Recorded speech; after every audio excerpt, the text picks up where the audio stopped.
क्या हो अगर खुशी कोई मंजिल ना हो जिसे पाना है, बल्कि वह तरीका हो जिससे आप हर दिन चलते हैं।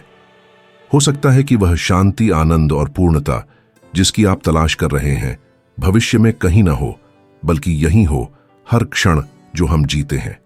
यह वीडियो सतही आदतों की सूचियों या केवल प्रेरक वाक्यों के बारे में नहीं है। यह बौद्ध धर्म, स्टोइसिज्म और आधुनिक न्यूरोसाइंस की खोजों से प्रेरित एक गहरी और व्यावहारिक मार्गदर्शिका है। यहां आपको 10 आदतों का नक्शा मिलेगा जो सुबह से लेकर रात तक आपके भीतर की शांति को फिर से बनाने के लिए बनाए गए हैं। ऐसे अभ्यास जिन्हें आप अपनी दिनचर्या में आसानी से शामिल कर सकते हैं। विज्ञान द्वारा समर्थित प्राचीन ज्ञान और वास्तविक तरीके जो आपको अराजकता के बीच भी स्थायी खुशी विकसित करने में मदद करेंगे। तैयार हो जाइए अपने आप से फिर से जुड़ने के लिए। आदत 1, जागते ही अपनी ध्यान शक्ति को प्रशिक्षित करें। बुद्ध कहते थे कि मन सुबह बगीचे की तरह होता है। दिन के पहले कुछ मिनटों में आप जो बोते हैं वही दिन भर खिलता है। मार्को ऑरेलियो ने इसे इस तरह संक्षेप में कहा, आंखें खोलते ही याद करो कि तुम जीवित हो। यह एक चमत्कार है। पहले 5 मिनट में आपका मस्तिष्क उच्च प्लास्टिसिटी की अवस्था में होता है और उस समय की गई सोच पूरे दिन की भावनाओं को प्रभावित करती है। मोबाइल उठाने या शिकायतों और कार्यों में उलझने से पहले इन मिनटों को सांस लेने और अपने अस्तित्व का सम्मान करने में लगाएं। सोचें, मैं यहां हूं, मैं जीवित हूं और मैं तय कर सकता हूं कि आज का दिन कैसे जीना है। यह शांत आदत स्पष्टता का बीज है और स्पष्टता ही खुशी की नींव है। आदत 2, मौन। कृतज्ञता से अपने विचारों को शुद्ध करें। आभार जताना चीजों को नहीं बदलता, लेकिन उन्हें देखने का आपका तरीका बदल देता है। सच्ची खुशी इस पर निर्भर नहीं करती कि आपके पास कितना है, बल्कि इस पर कि आपको वास्तव में कितना चाहिए। आभार प्रकट करने से मस्तिष्क का प्रीफ्रंटल कॉर्टेक्स सक्रिय होता है, कोर्टिसोल घटता है और नींद व सामाजिक संबंध बेहतर होते हैं। जब आप दांत ब्रश कर रहे हों या चेहरा धो रहे हों, उस दिन की 3 चीजें चुनें जिनके लिए आप आभारी हैं, चाहे वे छोटी ही क्यों ना हो। जरूरी नहीं कि उन्हें जोर से कहें, बस सोचें, इसके लिए धन्यवाद, इसके लिए भी धन्यवाद और इसके लिए भी धन्यवाद। यह साधारण इशारा अंधेरे में एक दीपक जलाने जैसा है। यह सब कुछ नहीं रोशन करता, लेकिन माहौल बदल देता है। आदत 3, स्टोइक चिंतन में चलते हुए साधु चलते समय मौन का अभ्यास करते हैं, जबकि स्टोइक्स दुनिया को देखते थे बिना उसमें बहकर। दोनों जानते थे कि चलना भी प्रार्थना का रूप हो सकता है। एपिक्टेटस ने कहा, ऐसे चलो मानो कोई तुम्हें देख रहा है, पर कोई अजनबी नहीं, बल्कि तुम्हारी अपनी आत्मा। जब आप चलते हैं, आपका मस्तिष्क दोनों गोलार्धों को जोड़ता है, मानसिक चबाने की आदत घटती है और रचनात्मकता बढ़ती है। लेकिन ध्यान भटकाकर चलना और सजगता से चलना एक समान नहीं। इस छोटे अभ्यास को आजमाएं, जिसे ज्ञानी के कदम कहते हैं। दिन में एक बार 3 मिनट धीरे धीरे चलें और हर कदम पर मन ही मन एक शब्द दोहराए, वर्तमान, अब, मैं हूं यहां। न योजना बनाएं, न विश्लेषण करें, बस उपस्थिति में चलें। जो पहले एक यांत्रिक दिनचर्या थी, वह आपकी शांति का आधार बन जाएगी। आदत 4, शरीर से भावनाओं को नियंत्रित करें। एक सामान्य गलती यह है कि केवल मन से मन को शांत करने की कोशिश करना। विभिन्न परंपराओं के ज्ञानी और आज न्यूरोसाइंस भी मानते हैं कि शरीर आंतरिक संतुलन का द्वार है। पेमा चोदरोन सिखाती थीं कि जब गहरी भावनाएं आए, उन्हें विश्लेषण न करें, उन्हें शरीर में महसूस करें और जाने दें। आपकी नर्वस सिस्टम को कोमल हरकतों, डायफ्रैग्मेटिक सांस लेने और सचेत स्पर्श से नियंत्रित किया जा सकता है। एक सरल पर शक्तिशाली अभ्यास। संतुलन की 3 मुद्राएं।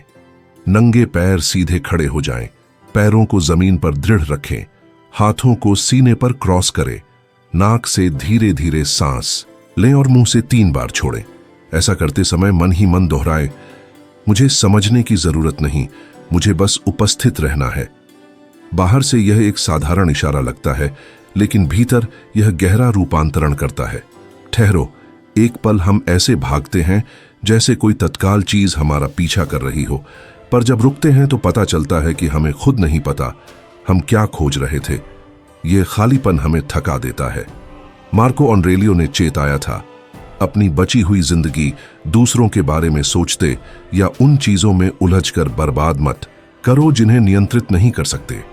थीच नहात हान सिखाते थे धीरे धीरे चलना, खाना और सांस लेना, इसलिए नहीं कि उनके पास अतिरिक्त समय था, बल्कि इसलिए कि वे जानते थे कि असली शांति सिर्फ वर्तमान में होती है, और विज्ञान भी इसे मानता है। जब आपका शरीर एक लय में और मन दूसरी लय में चलता है तो नर्वस सिस्टम टकराव में आ जाता है। परिणाम है थकान, अनजाना बोझ और कमजोरी। भले ही आपने ज्यादा काम न किया हो, इसलिए आराम के छोटे विराम लें। डरे नहीं। ठहरना समय खोना नहीं है, बल्कि उसे वापस पाना है। दिन में केवल 3 बार 30-30 सेकंड के लिए ही तनाव छोड़ने का अभ्यास करें। उस छोटे पल में ध्यान दें कि आप क्या कर रहे हैं, कैसे सांस ले रहे हैं और आपके सीने में क्या संवेदनाएं हैं। शांति तब नहीं आती जब आपके आसपास सब ठीक हो जाए। यह तब आती है जब आप धीमा होने का निर्णय लेते हैं, भले ही दुनिया दौड़ रही हो। ये केवल पहले 4 आदतें हैं, लेकिन अगर आप इन्हें 1 हफ्ते तक अपनाएंगे तो वास्तविक बदलाव महसूस करेंगे। कम चिंता, अधिक स्पष्टता और यह बढ़ती अनुभूति कि आप कुछ सच्चा बना रहे हैं, वह शांति जिसकी आप तलाश कर रहे थे, अंकुरित होना शुरू हो जाएगी। कमेंट्स में बताइए कि आज से आप इन आदतों में से कौन सी अपनाने जा रहे हैं, और अगर यह संदेश आपके दिल से जुड़ा तो इसे उस व्यक्ति के साथ साझा कीजिए जिसे इसकी जरूरत है। सुख समृद्धि जब बांटी जाती है तो कई गुना बढ़ जाती है। आदत 5, मौन में सक्रिय करुणा का अभ्यास करें। करुणा हमेशा शब्दों या दिखाई देने वाले इशारों से व्यक्त नहीं होती। कभी कभी यह बस बिना निर्णय किए देखना या किसी के लिए मन ही मन शुभकामना करने में होती है। बुद्ध सिखाते थे कि जब आप करुणा का अभ्यास करते हैं, चाहे मौन में ही क्यों न हो, पूरा ब्रह्मांड उसे महसूस करता है। किसी और इंसान के लिए उपयोगी होना आपके समय का सबसे ऊंचा उपयोग है। विज्ञान भी पुष्टि करता है कि दयालु कार्य मस्तिष्क के उन हिस्सों को सक्रिय करते हैं जो सुख शांति से जुड़े हैं, और सिर्फ उनके बारे में सोचने से भी वास्तविक शारीरिक लाभ होते हैं। इसे आजमाइए। दिन भर में 3 लोगों को चुनें, चाहे सड़क पर, काम पर या घर में, और बिना एक शब्द कहे मन ही मन सोचें, मैं चाहता हूं कि तुम्हें शांति मिले, कि तुम दुख से मुक्त रहो। यह साधारण आदत आपकी मौन सहानुभूति को मजबूत करती है और किसी भी स्थान को आपके भीतर के मंदिर में बदल देती है। आदत 6, नियोजित चिंतनशील मौन। हम ऐसे समाज में जीते हैं जो जल्दी, शोर और तुरंत उत्तरों की पूजा करता है, लेकिन ज्ञानी जानते थे कि मौन खालीपन नहीं है, बल्कि बढ़ी हुई उपस्थिति है। शांति के क्षण सुरक्षित करना समय की बर्बादी नहीं, बल्कि आंतरिक शक्ति का कार्य है। मार्को ऑरेलियो याद दिलाते थे, आत्मा सबसे स्पष्ट तब दिखाई देती है जब संसार का शोर शांत हो जाता है। इसी तरह थीच नहात हान सलाह देते थे कि दिन में कम से कम 1 पल तो ऐसा हो जब आप बस रहें। वैज्ञानिक शोध ने भी सिद्ध किया है कि 2 मिनट का पूर्ण मौन तनाव को संगीत से भी अधिक कम करता है। पवित्र 1 मिनट आजमाइए। दिन में 1 बार पूरी तरह से अलग हो जाइए। सारे उपकरण बंद कर दीजिए, बैठिए, आंखें बंद कीजिए और शांत सांस लीजिए। कुछ सुलझाने की कोशिश मत कीजिए। अगर कोई विचार आए तो उससे लड़िए मत, उसे वैसे देखिए जैसे बादलों को गुजरते देखते हैं। यह 1 मिनट छोटा लगेगा, लेकिन यह आपके भीतर की शांति का द्वार बन सकता है। आदत 7, प्रतिक्रिया करने के बजाय उत्तर दीजिए। सच्चा ज्ञानी संघर्ष से नहीं भागता, बल्कि उसे शांति से पार करता है। एपिक्टेटस सिखाते थे, आप दूसरों के कर्म को नियंत्रित नहीं कर सकते, लेकिन यह जरूर तय कर सकते हैं कि उनके कार्यों के गुलाम न बने। और पेमा चोदरोन जोड़ती थी, प्रेरणा और उत्तर के बीच तुम्हारी स्वतंत्रता होती है। यदि आप उकसावे का उत्तर देने से पहले 3 सेकंड रुकते हैं तो आपका प्रीफ्रंटल कॉर्टेक्स सक्रिय होता है और भावनात्मक प्रतिक्रिया का स्वचालित पायलट बंद हो जाता है। स्वर्ण विराम का अभ्यास करें। यदि कोई आपको अपमानित करे या चोट पहुंचाए, तुरंत उत्तर न दें। गहरी सांस लें, हल्के से एक उंगली हिलाएं और मन में दोहराएं, मैं प्रतिक्रिया नहीं हूं, मैं एक निर्णय हूं। फिर शांतिपूर्वक उत्तर दें, या बस उत्तर न देने का चुनाव करें। खुशी को सबसे तेज नष्ट करने वाली चीज तुलना है। एपिक्टेटस ने साफ कहा, दूसरे से ईर्ष्या करना खुद का अपमान करना है। जब भी खुद को तुलना करते पकड़ें, विराम लें और याद करें, मैं यहां उनकी तरह बनने नहीं आया, मैं यहां अपने सबसे सच्चे रूप को जीने आया हूं। इसे गुस्से में नहीं, करुणा से दोहराई। आप दुनिया में दूसरों की नकल करने नहीं, बल्कि वह व्यक्त करने आए हैं जो केवल आप दे सकते हैं। यह आदत झगड़ों को आत्मनियंत्रण के अवसरों में बदल देती है। यहां तक आपने सीखा है जागना संकल्प के साथ, चलना सजगता से, जीना करुणा से और उत्तर देना शांति से। लेकिन अभी अंतिम चरण बाकी है। अंत तक बने रहिए, क्योंकि आप कोई वीडियो नहीं देख रहे, आप एक द्वार पार कर रहे हैं। आदत 8, बुद्धिमान कल्पना से मन को पुनः प्रोग्राम करें। हर सुबह मार्को ऑरेलियो उन चुनौतियों की कल्पना करते थे जिनका सामना उन्हें हो सकता है। डराने के लिए नहीं, बल्कि तैयार रहने के लिए। बुद्ध भी सिखाते थे, जैसा तुम सोचते हो वैसे ही बन जाते हो। विज्ञान भी कहता है कि उद्देश्यपूर्ण कल्पना उन्हीं मस्तिष्क क्षेत्रों को सक्रिय करती है जो वास्तविक कार्य में सक्रिय होते हैं। यह कल्पना नहीं, बल्कि न्यूरल प्रशिक्षण है। मजबूत और स्थिर बनने के लिए ज्ञानी का दृश्य अभ्यास करें। हर सुबह या किसी कठिन परिस्थिति से पहले कुछ पल के लिए आंखें बंद कर कल्पना करें कि आप शांति, स्पष्टता और करुणा से उत्तर दे रहे हैं। इस दृश्य को ऐसे महसूस करें मानो यह पहले से ही आपकी जिंदगी में घटित हो रहा है। आत्मविश्वास हमेशा बाहर की चीजों से नहीं बनता। कई आंतरिक प्रक्रियाएं चुपचाप आपके चरित्र को ढाल रही होती हैं। जैसे बुद्ध सिखाते थे, कई परिवर्तन अनजाने में अंकुरित होते हैं और फिर एक दिन स्वाभाविक रूप से खिलते हैं। आदत 9, बिना शिकायत दिन को स्वीकार करें।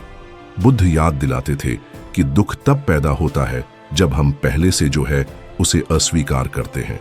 लेखक रयान हॉलिडे भी कहते हैं, विकास बिना बाधाओं के नहीं होता और स्पष्टता कठिनाइयों को पार किए बिना नहीं आती। विज्ञान भी कहता है, वास्तविकता को स्वीकार करने से बजाय उससे लड़ने के निराशा कम होती है और भावनात्मक सहन शक्ति बढ़ती है। सक्रिय स्वीकार का अभ्यास कीजिए। जब भी किसी अप्रिय चीज से सामना हो, गहरी सांस लें, अपनी भावना को पहचानें और मन ही मन कहें, यह भी रास्ते का हिस्सा है। यह हार मानना नहीं है, बल्कि उस ऊर्जा को वापस लेना है जिसे शिकायतें खा जाती हैं। क्योंकि शिकायत थका देती है, लेकिन स्वीकृति सशक्त बनाती है। थीच नाथ हान कहते थे कि असली चमत्कार पानी पर चलना नहीं है, बल्कि जमीन पर आभार और आनंद से चलना है। स्टोइक्स कॉन्टेंट्स के बारे में कहते थे, एक स्थिर संतोष जो न तो हार मानना है और न ही समझौता, बल्कि गहरा आभार है जो बाहरी चीजों पर निर्भर नहीं करता। मनोविज्ञान के शोध बताते हैं कि यह संतोष चिंता घटाता है, सहनशीलता बढ़ाता है और नींद की गुणवत्ता सुधारता है। अब मैं ठीक हूं अभ्यास करें। सुबह उठते समय, खाते समय या सोने से पहले शांत सांस लें और सोचें, इस पल मुझे किसी आवश्यक चीज की कमी नहीं है, मैं सुरक्षित हूं, मैं ठीक हूं। यह समस्याओं से इनकार करना नहीं है, बल्कि यह पहचानना है कि इस क्षण आपके पास पूरा होने के लिए जरूरी सब है। यही चेतना स्वतंत्रता है। आदत 10, दिन का अंत बुद्धिमत्ता से करें। सेनेका रात को एक अभ्यास करते थे। दिन की समीक्षा मौन में, खुद को दोष देने के लिए नहीं, बल्कि सीखने और बढ़ने के लिए। थीच नाथ हान भी सिखाते थे कि शांति से सोना अपने आप में एक आध्यात्मिक कार्य है। सोने से पहले चिंतन करना आपको सीखें, जोड़ने, मानसिक चक्र बंद करने और अवचेतन को गहरी नींद के लिए तैयार करने देता है। इस अभ्यास को पवित्र प्रश्न कहते हैं। सोने से पहले कुछ पल मौन लीजिए, आंखें बंद कीजिए और खुद से एक सरल प्रश्न पूछिए, आज मैंने क्या सीखा? किसी बड़ी उत्तर की अपेक्षा न रखें, बस जो भीतर से आए उसे उभरने दें। शायद करुणा का एक पल, शांति का अनुभव या कोई अप्रत्याशित सबक। यह रात की प्रथा मन को शांत करती है और आत्मा को शुद्ध, आपको गहरी नींद के लिए तैयार करती है। एक पुरानी कहानी है एक भिक्षु की जो पहाड़ों में छिपे मंदिर में रहता था। वह कभी बोलता नहीं था, कभी बहस नहीं करता था, बस हर रात एक लालटेन लेकर चलता था जो बिजली से नहीं बल्कि असली लौ से जलती थी। कई भिक्षु उसका मजाक उड़ाते थे, जब आधुनिक रोशनी ले सकते हो तो आग क्यों ढोते हो? वह कभी जवाब नहीं देता। एक दिन भयंकर तूफान ने मंदिर को पूरी तरह अंधेरे में डुबो दिया। भिक्षु घबराए हुए थे, उन्हें पता नहीं था कहां जाना है। तभी अंधेरे में वह लौ दिखाई दी। वही भिक्षु था। जब उससे पूछा गया कि वह हमेशा आग क्यों ले जाता है, तो उसने वर्षों बाद पहली बार उत्तर दिया, क्योंकि बाहरी रोशनी बुझ सकती है लेकिन भीतर का आग कभी नहीं बुझती। इस तरह हमने 10 आदतों की यात्रा पूरी की, 10 रास्ते अपने भीतर लौटने के, बिना बाहर कुछ बदले, क्योंकि शांति कोई संयोग नहीं, यह प्रशिक्षण है। खुशी किस्मत पर निर्भर नहीं बल्कि उद्देश्य, कृतज्ञता और मौन के साथ जीने की कला पर है। मार्को ऑरेलियो ने इसे शाश्वत शब्दों में कहा, बार बार अपने पास लौटो जैसे कोई घर लौटता है। समस्या यह नहीं कि हम नहीं जानते क्या करना है, बल्कि यह कि हम हर दिन भूल जाते हैं। इसलिए एक दैनिक लंगर बनाइए। हर सुबह कोई पुष्टि दोहराइए या लिखिए जो आपको सार याद दिलाए, मैं जितना सोचता हूं उससे अधिक मजबूत हूं। कुछ भी बाहरी मेरी शांति को नियंत्रित नहीं करता। आज मैं अपनी आत्मा का प्रशिक्षण करता हूं, न कि अहंकार का। याद करना भी उपचार है। अगर यह संदेश आपके हृदय को छू गया तो इसे जाने मत दीजिए, इसे सहेजिए, अपनाइए, साझा कीजिए और मुझे कमेंट्स में बताइए कि आपका पसंदीदा आदत कौन सा रहा। शायद कोई जिसे रोशनी चाहिए यहां एक चिंगारी पाए और अपनी भीतरी आग जलाए। नमस्ते।